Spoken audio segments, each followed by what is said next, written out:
there are very extraordinary things that as I listen, certainly people who have suffered. They suffered why? They suffered in many cases because they were poor. They suffered because they were lonely.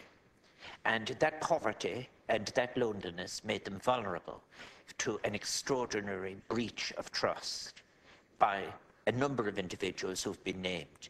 But there isn't a shadow of doubt that these are but a sample of abusers throughout the country. It is also clear, which is, I'm afraid, something that isn't exercising sufficient care, that standing behind the suggestion that canon law can take precedence to state law, or the suggestion, for example, that a silence invoked by a church can damage the rights of citizens. We need more deputies to suggest that they are in favour of breaking that relationship. I find it, quite frankly, absurd that the nuncio could serve as Dean of the Diplomatic Corps in an institutional sense. His predecessors have refused to answer matters which were matters of concern within the Republic that is Ireland. Apart altogether from that failure, I find in any event the allocation of that post in that way is in itself inappropriate and wrong. I'm spokesperson of Foreign Affairs probably longer than anybody else in the House at this particular stage, and the convention in a number of other places is for the longest serving ambassador to serve as Dean of the Diplomatic Corps. I believe that that is something that should happen, but it is minor in relation to what else I have to say. In relation to looking through the report, I think that there are a number of things that happen. Again, may I turn to one of the strange assumptions upon which all of this is based. Towards the end of part 1, there is reference to a document called a Child Sexual Abuse Framework for a Church Response, which was published in 1996. This document is referred to regularly as the framework document. And chapter 8 of that document refers to the people who are being recruited into the priesthood, and I quote paragraph 822. Formation is progressive and must be evenly balanced between the human, spiritual, intellectual and pastoral. The whole process of formation of candidates for the priesthood and religious life should foster an integration of human sexuality and the development of healthy human relationship within the context of celibate living. I confine myself to saying at this stage, because I have only 10 minutes, that I would like to see the research anywhere that suggests you could achieve the objective of such balance and at the same time meet the requirement of celibate living. It is a matter for the organisation itself, but frankly I would be dishonest if I didn't say it is an issue to which they have to clearly examine as a source point of what is in fact contained in the report. I also find it interesting, I want to lay my own cards perfectly on the table, is that there are people who have been wounded other than those who have been, as well as those who are the victims. There are many people who have a spiritual life, and for them it is a source of great importance. I listened with great care to the sensitive speech, for example, of Deputy Byrne. And people like her, but many, many other people, I think the majority of people who are not, if you like, materialist extremists, believe in a form of spiritual life which has been badly damaged by the actions of the people who are referred to in this report. Again, there are many priests and nuns who are every day dealing with people at a time of a broken economy, in distressed communities, in poverty and isolation, whose work is badly affected by this behaviour.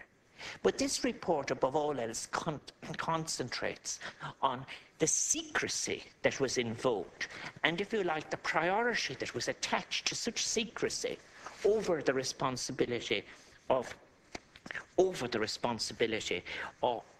citizenship and of compliance with the state and its constitution. On page 24, part 1, paragraph 193, it mentions a number of very senior members of the Gardaí, including the Commissioner in 1960, clearly regarded priests as being outside their remit. There are some examples of Gardaí actually reporting complaints to the Archdiocese instead of investigating them. It is fortunate that some junior members of the force did not take the same view.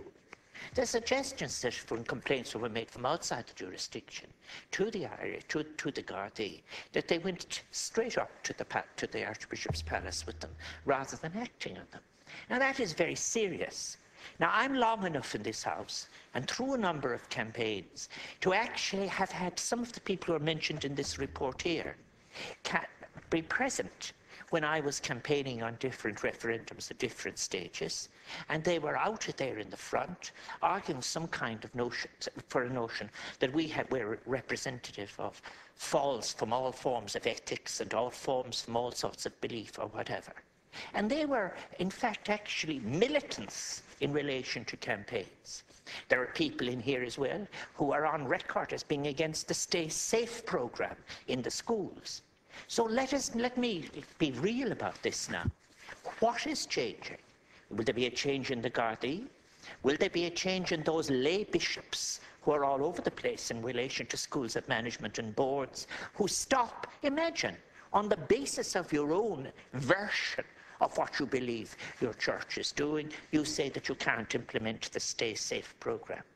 And then I find truly extraordinary, I remember the recent by-election, somebody canvassing with me, Archbishop O'Connell saying he wasn't one bit interested in politics. Well, all I have to say that is a very, very great pity, because what he was doing was quite political.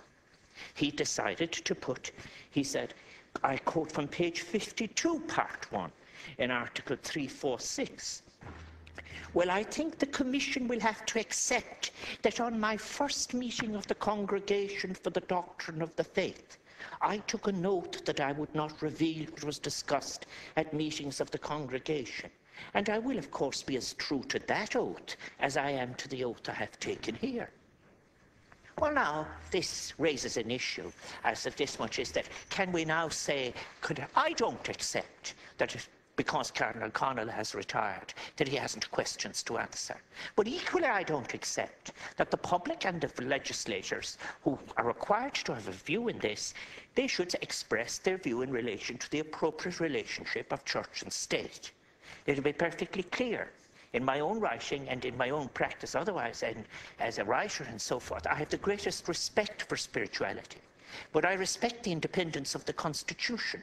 And I believe in the republican nature of the Constitution.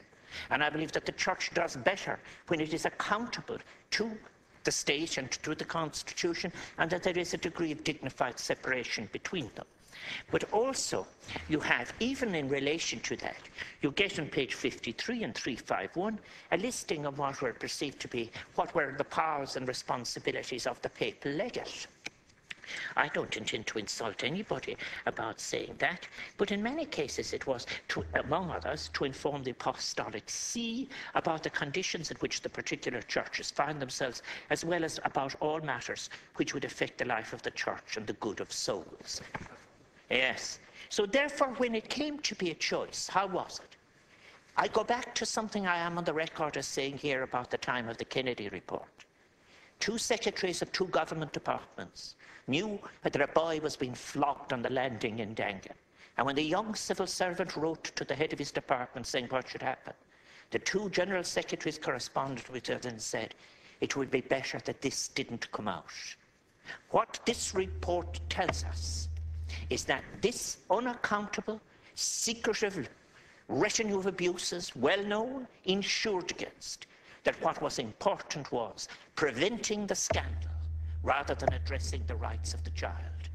But the point about it is, institutions of the state, justice, lay people, others, and the schools and whatever, the awful side of it was the child who was wounded, who had to go to any one of these institutional people and be told that he was a liar and go away, much worse than he was poor coming.